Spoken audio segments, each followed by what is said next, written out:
अगली जो रिस्पॉन्सिबिलिटी है ना एज अ डेमी शेफ डीसीडीपी बहुत ज़्यादा इंटरेस्टिंग है जी हाँ, और बहुत ज़्यादा अच्छी भी है, जो कि है कंट्रोल वेस्टेज। जी हाँ, वेस्टेज को कंट्रोल करना।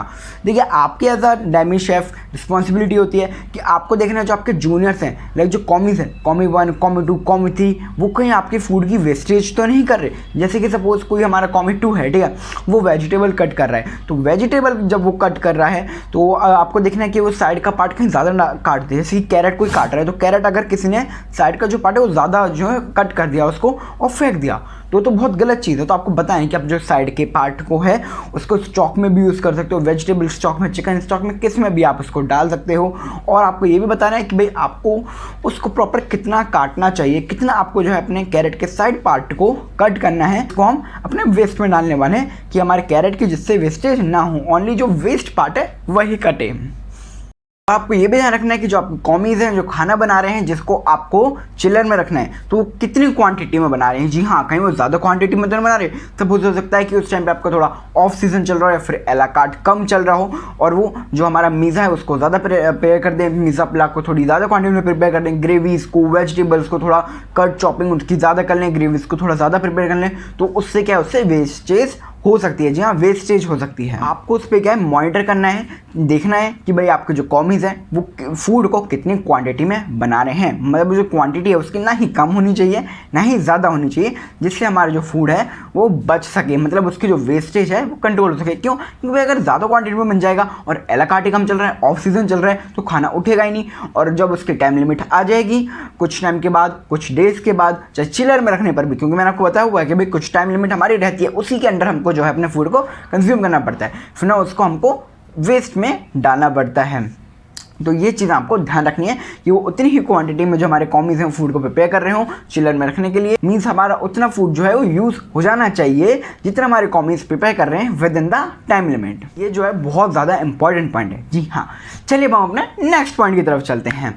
अब as a demi chef, as a DCDP, आपकी जो नेक्स्ट रिस्पॉन्सिबिलिटी है वो है क्वालिटी को मेंटेन करना, मेंटेन क्वालिटी। ये हमारा नेक्स्ट पॉइंट। अब हम अपनी जो क्वालिटी है उसको मेंटेन कैसे कर सकते हैं as a DCDP, as a demi chef? देखिए आप अपनी क्वालिटी को मेंटेन कर सकते हैं थ्रू फीफो मेथड। जी हाँ, फर्स्ट इन फर्स्ट आउट, मतलब आपको पता होना चाहिए कि आपको भाई पहले क्या चीज़ जो है कट करनी है, क्या बाद में कट करनी है, क्या पहले बनानी है, क्या बाद में बनानी है, ये चीज़ आपको पता होना चाहिए। और फर्स्ट इन फर्स्ट आउट मतलब जिसको हमने पहले बनाया उसको पहले बाहर निकालना है, और जिसको हमने बाद में बनाया उसको बाद में बाहर निकालना है। तो हो गया ना इसका मतलब complete, first in first out. जी हाँ, तो इसके थ्रू आप जो अपनी क्वालिटी को मेंटेन कर सकते हैं। सपोज अब जैसे कोई भाई ग्रेवी रखी हुई है, ठीक है, और आपको पता लग गया है कि भाई ये तो एक्सपायर हो चुकी है, इसका टाइम आ चुका है थ्रो होने का, वेस्ट में जाने का, तो आपको इंतजार नहीं करना कि भाई उसमें से पहले अभी स्मेल आने दो या फिर उसमें से थोड़ा फंगस लगने दो, जब हम फेंकेंगे जब तक यूज़ कर लेते हैं, नहीं, इसकी क्वालिटी मेंटेन नहीं रहेगी। ऐसा हो सकता है कि फूड अंदर ही अंदर जो है खराब हो गया ऑलरेडी, क्योंकि उसकी एक्सपायर डेट आ चुकी है, with in the time limit हमने उनको यूज़ नहीं किया उस फूड आइटम को, और वो एक्सपायर हो चुका है, लेकिन वो दिखना ही रहा हो कि भाई ये एक्सपायर हो गया, ना ही उसमें स्मेल हो, ना ही कोई इसमें फंगस लगी हो, लेकिन वो अंदर से फिर भी खराब हो जाता है। तो आपको मेक श्योर करना है, अगर आप अपने फूड को with in the time limit use नहीं करते हैं, अगर उसकी एक्सपायरी डेट हो जाती है या फिर वो बिल्कुल पास आ रही होती है, तो पास आ रही है तो आप उसको पहले ही यूज़ कर लो जल्दी, या फिर हो जाता है एक्सपायर तो उसको आपको वेस्ट में डाल देना है, उसको थ्रो आपको कर देना है। और इससे क्या होगा, अब इससे हमारी जो फूड की क्वालिटी है वो मेंटेन रहेगी, और जो हमारे गेस्ट हैं उनको कोई भी कंप्लेंट करने का मौका, कोई भी शिकायत का मौका मिलेगा ही नहीं। जी हाँ, और भी बहुत सारे तरीके होते हैं जिससे अपने जो है आप क्वालिटी को कंट्रोल कर सकते हैं, मेंटेन कर सकते हैं, जिससे आपके गेस्ट कभी भी कंप्लेंट नहीं करेंगे और उनको फूड की क्वालिटी भी हमेशा A1 टॉप क्लास मिलेगी, और हमेशा फूड पसंद आएगा, एक जैसा ही मिलेगा, और आपके जो गेस्ट हैं आपके रेस्टोरेंट में बार बार आएंगे। वैसे तो हमारे जो डेमी शेफ है उनकी बहुत सारी रिस्पॉन्सिबिलिटीज़ होती हैं। जी हाँ, डीसीडीपी की बहुत सारी रिस्पॉन्सिबिलिटीज़ होती हैं, लेकिन इसमें से आपको मैं एक और बहुत मेन रिस्पॉन्सिबिलिटी बताने जा रहा हूँ। जी हाँ, जो कि है इनोवेशन एंड क्रिएटिविटी। जी हाँ, एज अ डीसीडीपी आपको जो है टाइम टाइम पे कुछ ना कुछ नई डिशेस इनोवेट करती रहनी चाहिए या फिर पड़ती है।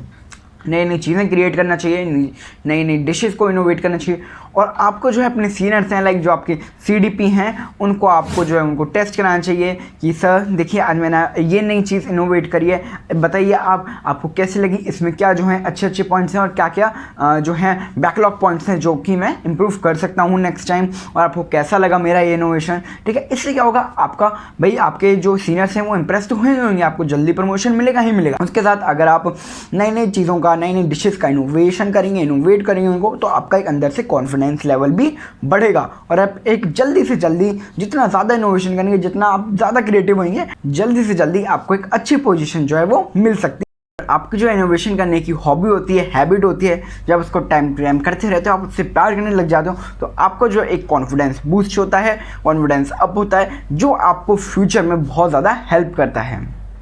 जो नेक्स्ट रिस्पॉन्सिबिलिटी आती है हमारी as a demi chef the party, DCDP, ठीक है, डेमी शेफ, वो आती है हमारी maintain discipline and grooming of staff. तो ये है इस वीडियो का पार्ट 2। आई होप आपको ये वाला पार्ट पिछली पार्ट से भी बहुत ज़्यादा पसंद आने वाला है। इसमें मैंने आपको और अच्छी डिटेलिंग में समझाया है और भी ज़्यादा नॉलेज देने की कोशिश करी है। चलिए तो बिना किसी देरी के शुरू करते हैं।